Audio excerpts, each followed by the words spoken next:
Hi, and welcome to the latest episode of History You Didn't Know But Should. I'm Ray. And I'm Chris. And today we're going to be talking about Juneteenth. And when I got to the office this morning, Chris, there was in my email, State of North Carolina, Josh Stein, Governor, Juneteenth 2025, by the governor of the state of North Carolina, a proclamation. He says, now therefore, I, Josh Stein, Governor of the state of North Carolina, do hereby proclaim June 19, 2025 as Juneteenth in North Carolina and commend its observance to all citizens, end quote. So today is Juneteenth, both at the federal and state level. It's a federal holiday. There are a lot of banks and post offices around the nation that are closed. But Chris, I think a lot of educational institutions like ours are open for business today. Yes, officially made a federal holiday in 2021. And yet, what is interesting is that this has really just become something that is known to the majority of Americans. However, what is interesting about this is that Juneteenth is actually considered the longest running African American holiday, and by some has been called America's second Independence Day because its ultimate roots comes back to 1865 and the freeing of the enslaved. And so, while it is something that is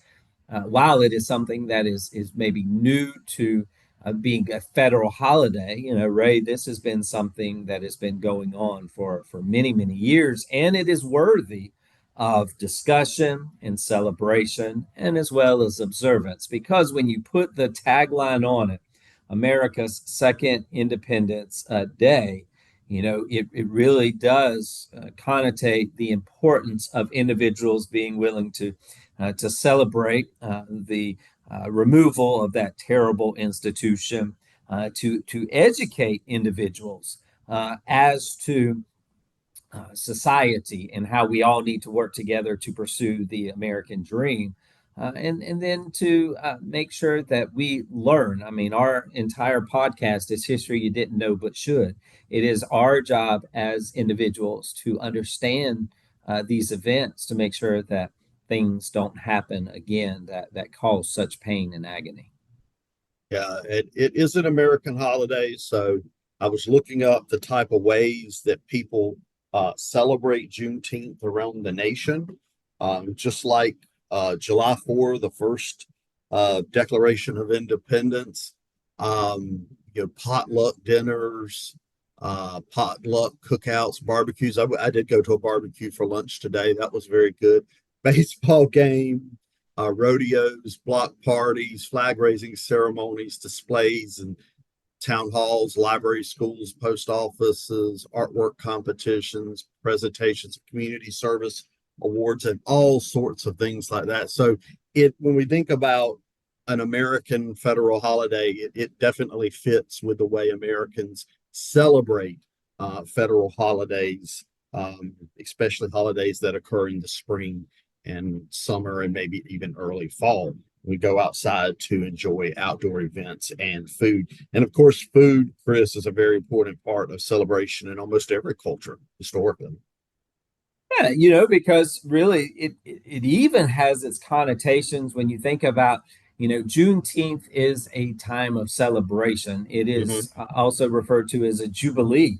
Yeah. And if you go back even to religious, to the context of Judaism and Christians looking at the Old Testament of when the enslaved were free. When Moses went to Pharaoh and said, "Let my people go," that was a jubilee. And then you would see the festivals of Jubilee. And so we see that today with Juneteenth, that this is these block parties, these opportunities when people come together and they celebrate because, Ray, the Emancipation Proclamation is known by a lot of people, and where it was the declaration of where Abraham Lincoln said that enslaved people would be free and they would have the opportunity to be free people.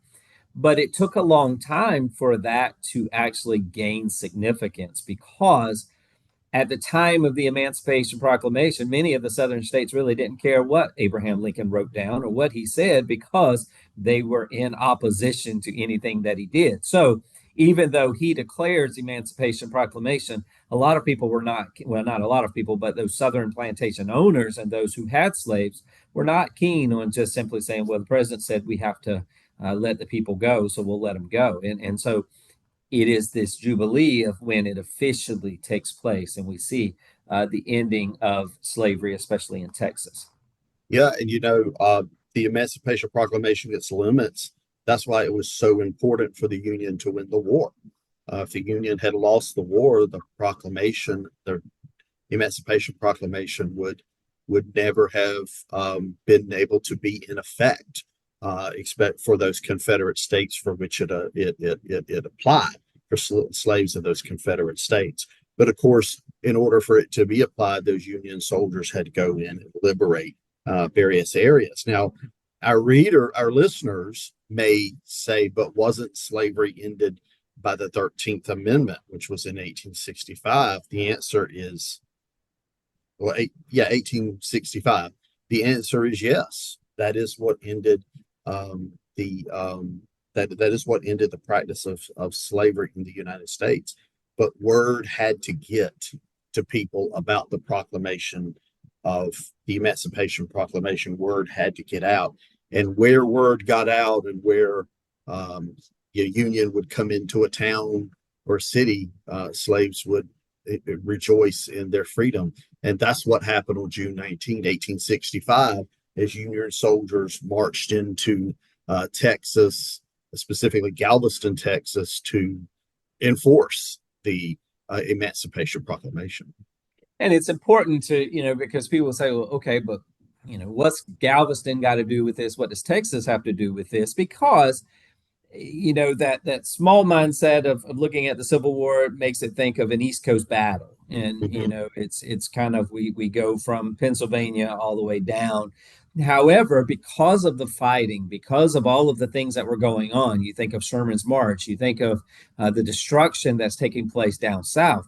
A lot of these Southern plantation owners, fearful that they were going to lose their families, lose their jobs, lose their income, decided to head west, and many of them went into Texas. And as they went into Texas, they brought with them the enslaved. They set up plantations in Texas because they wanted to get rid of the fighting. They wanted to start over again, if you will. And so if you look at it, what happens is there's thousands of enslaved.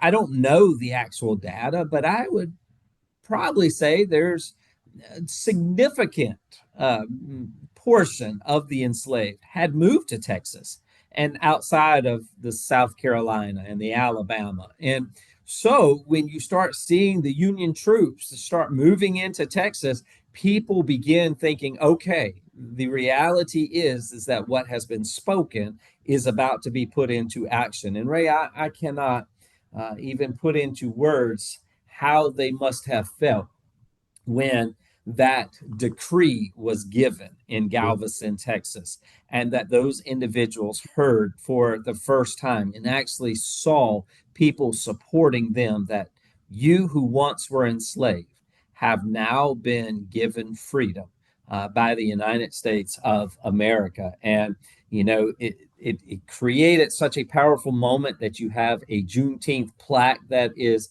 put there where the actual order was given. And Mm-hmm. that moment changes the lives of so many then, but also changes the life of our country. Yeah, and it was Union General Gordon Granger who actually read the order on June 19, 1865. And I'll read it here for you. Quote, the people of Texas are informed that in accordance with a proclamation from the executive of the United States, all slaves are free. This involves an absolute equality of rights and rights of property between former masters and slaves, and the connection heretofore existing between them becomes that between employer and hired labor, end quote. So now slaves are not just simply free, but theoretically, in a way, they are going to now be considered employees. But Do you think that white Southerners who had held slaves are now going to think of their now former slaves as free people who were equal and employees and all that? No, they're not. And it's going to take years of reconstruction and, fights with white Southerners and the Ku Klux Klan and all that to bring about. And of course, ultimately, 100+ years later, the civil rights movement to bring about everything that Juneteenth represented. Is that it's going to take time for it to see its full development, if that makes sense. It does, but the first year after this order has been given, especially in Texas, they gather together and they organize a celebration, a party, Mm-hmm. and it was called Jubilee Day. That Yep. is what we talked about earlier. It was called Jubilee Day. And what they did is they celebrated where they had come from, but they also used it as a rallying point where they could register black voters. Because, as you mentioned, just because it is something that is written and now said and becomes part of law doesn't mean that everybody was all for it, that everybody said, sure, let's just do this. So they needed to have a movement because they wanted, if I'm not mistaken, they wanted to hold this Jubilee Day at a park in Texas. It might have been Galveston, I can't remember. Mm-hmm. Mm-hmm. But um, the white individuals who were in charge barred black individuals from being able to use the park. Mm-hmm. The segregation, we still got segregation, and so they, I think, had to go to Alston or somewhere to have this, and they actually didn't label it as a Jubilee Day. They labeled it as some business meeting or something, just to kind of get away from the persecution of it. So it is important to see that it got bigger and bigger and bigger year after year after year, but it was not welcomed by all of the people in the United States of America. No, no, absolutely not. We think about the South after the Civil War, and what happens in regards to the rights of the freedmen, the former slaves. Initially, you have the 13th Amendment ending slavery. You had the 14th Amendment with the equal protection of the law. You had the 15th Amendment that gives a black man the right to vote. But those southern states quickly start finding ways to prevent black people from voting, black men specifically from voting, and also to deny them other rights. And of course, then we see the arrival of Jim Crow and segregation in restaurants, in entertainment facilities, and schools.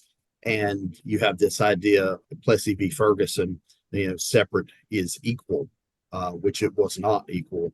But you have, a long history where it would take a lot of time for uh, blacks to get the rights in the United States that they deserved and that Juneteenth stood for. But yeah, I mean, now though, originally after 1865, it was the celebration of it was in Texas, so it sort of grew out of Texas over time. Now it's a federal holiday, and most of the states in the union celebrate it or at least acknowledge it. But it started there in Texas, and over the years has sort of spread out from Texas. But for a lot of times in getting started, there would be years in which no celebrations Yeah, were had, and yeah. then there were large celebrations. And the reason is that I hate, it's terrible to have to even say, but these individuals were not able to focus on Jubilee and celebration because they were fighting something else. You mentioned Mm-hmm. Jim Crow, Mm-hmm. the segregation, all of these things that come about. And so they would have to stop.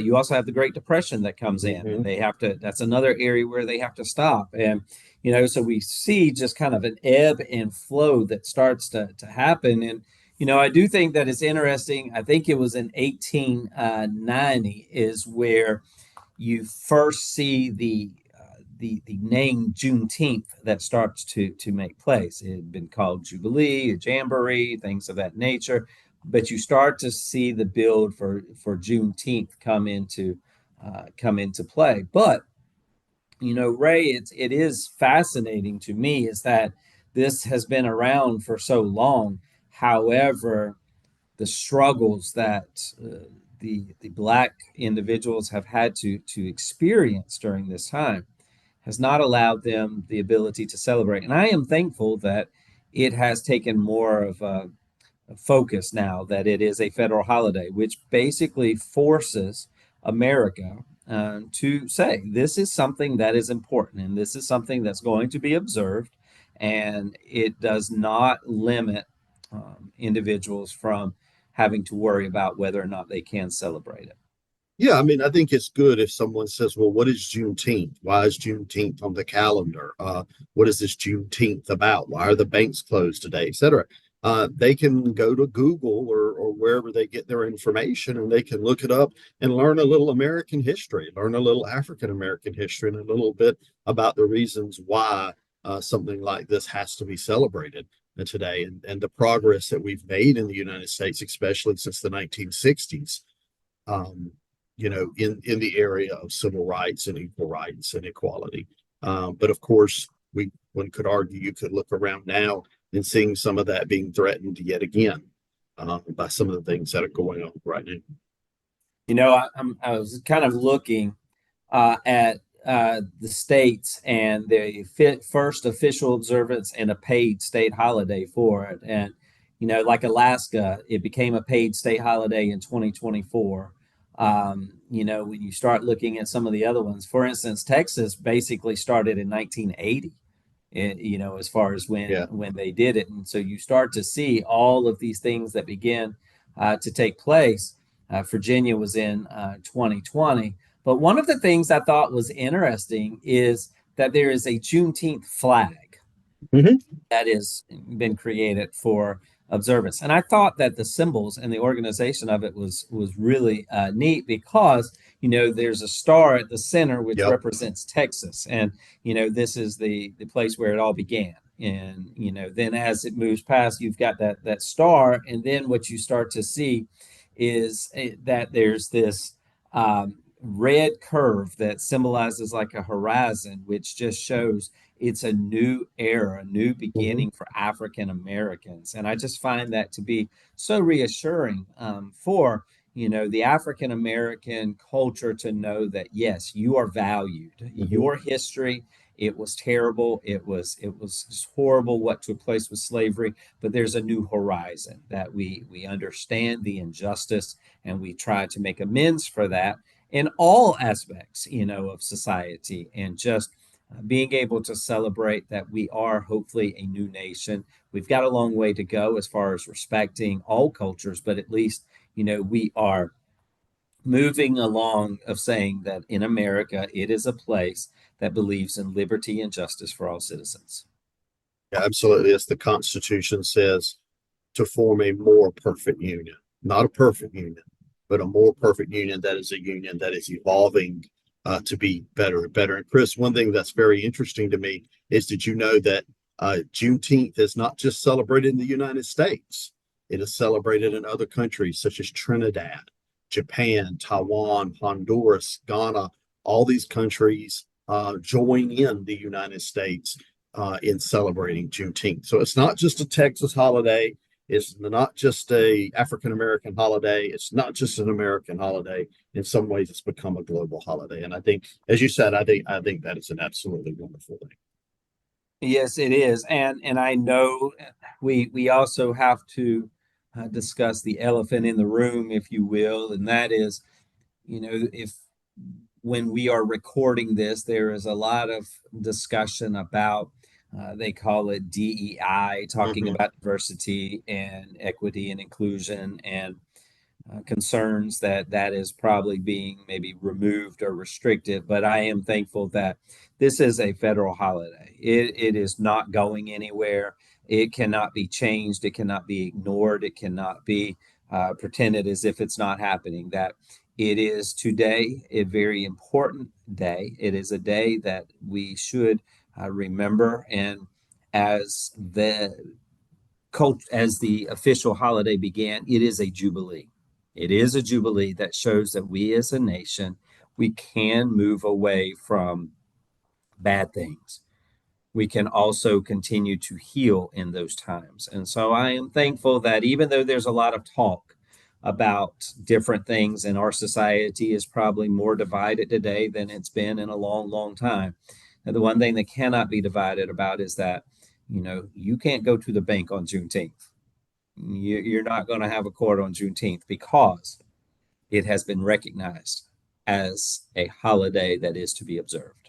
Yeah, and one of the things about it that I just thought about while you were talking was, yes, the federal government recognized it. Yes, state governments recognize it. But ultimately, it's up to the people as a constitution. Again, I keep going to the preamble of the Constitution. We, the people of the United States of America. And I think we, the people, at least the majority of Americans, are happy to, celebrate this type of reform that has happened throughout American history. So, Chris, I think that's a great episode, a very timely episode. And I hope our listeners have enjoyed it. And please share this episode with your family and friends. Give us a like on YouTube. Follow us on Facebook. Give us a like there. Share, comment, whatever. Until next time, I'm Ray. And I'm Chris. We'll talk to you later.